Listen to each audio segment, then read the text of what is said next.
Donald Trump got on Truth Social this week and declared that if you criticize or even question, I guess, his physical or mental health, you might be committing treason. Or at the very least, he says, libel. So maybe he can sue you for that, which of course actually would be hilarious because then it would be on him to prove that the individuals criticizing his health are lying. But of course, that's a topic for a different day.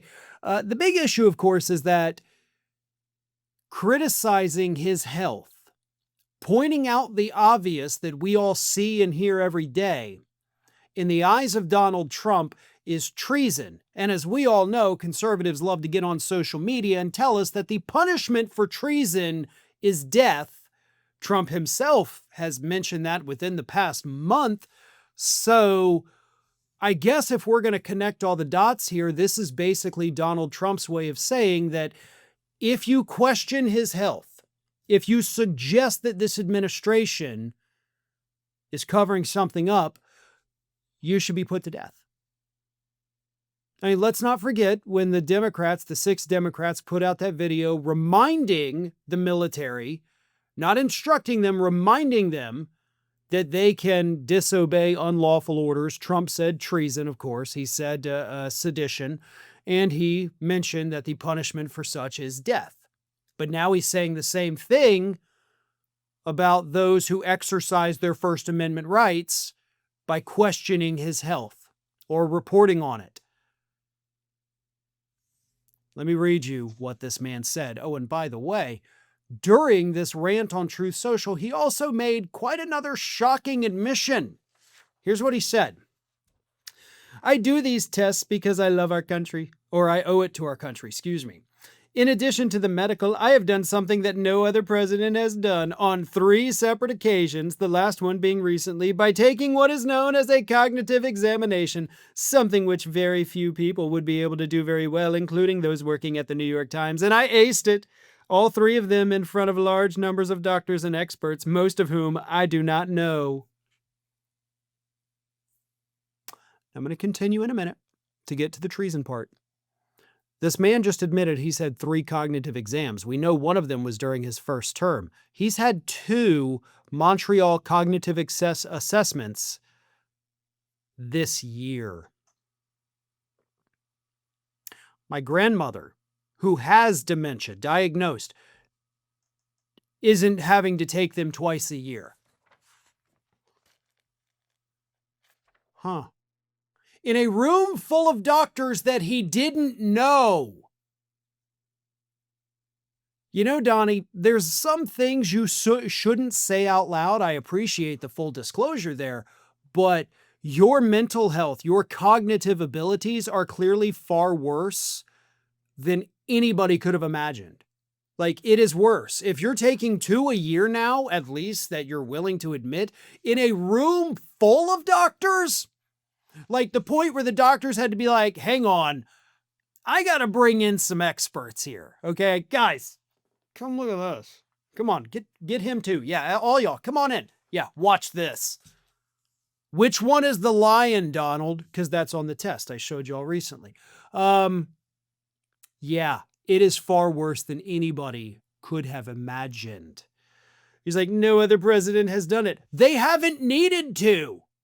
This is not something they just give you during a routine physical because they feel like it. They do it if there's a reason. So bragging about no other president has done it, that's also a bad thing for you. Like, that's a negative. You shouldn't be proud of that. You should never have admitted you ever took one. And for the record, I am pretty sure that Biden did in fact take one. But Trump continued, and of course he gets to the heart of it with the treason talk. I have been told that few people have been able to ace this examination, and in fact, most do very poorly, which is why many other presidents have decided not to take it at all. Okay, again, the reason people do poorly on it, and you did not ace it, I refuse to believe that. The reason people do poorly is because they have dementia or other cognitive issues. They may have Alzheimer's. That's why it is the way it is. That's why It's given to people who pretty much were definite, pretty sure you got a problem. And of course, you're bragging about being able to point out which animal is a lion, which one is a camel. Wow, you're a super genius. Let me go get your Mensa card for you. Despite all of this, the time and work involved, the New York Times and some others like to pretend that I am slowing up, am maybe not as sharp as I once was, or am in poor physical health, knowing that is not true, and knowing that I work very hard, probably harder than I have ever worked before. I will know when I am slowing up, but it's not now. After all of the work I have done with medical exams, cognitive exams, and everything else, I actually believe it's seditious, perhaps even treasonous, for the New York Times and others to consistently do fake reports in order to libel and demean the President of the United States, which he, for some reason, put in all caps. They are true enemies of the people, and we should do something about it. Do something about people having the freedom of speech, freedom of the press. Do something about the First Amendment of the United States so that you can charge these people, convict them in one of your kangaroo courts, and sentence them to death for reporting on your failing cognitive health. You're suggesting it's treason that people are exercising their First Amendment rights. You recently said the punishment for this is death. Also, we don't think you have cognitive problems? You want people to be put to death for reporting on your health? And you think that's going to convince us there's not something wrong with your brain? Yeah, not a good start. Definitely not a good start. And also, if you're also admitting, like you did, that, hey, you've spent hours and hours and hours and hours with medical exams, that's also not normal for somebody that is in the greatest shape they've ever been in their lives. No, those are signs of very serious problems. Trump's health is god-awful. He seems to not have much time left. And the more we talk about it, the more the regular corporate media starts talking about it and keeps it out there, the worse his health is going to get. Because that's how Trump reacts. He gets mad, he gets stressed, and that makes all of his problems worse. We've seen it for years and years and years. So, my advice to everyone is keep talking about it, because it's really not doing him any favors. Have you, or someone you know, ever had your identity stolen, been a victim of fraud, or been hacked, scammed, doxxed?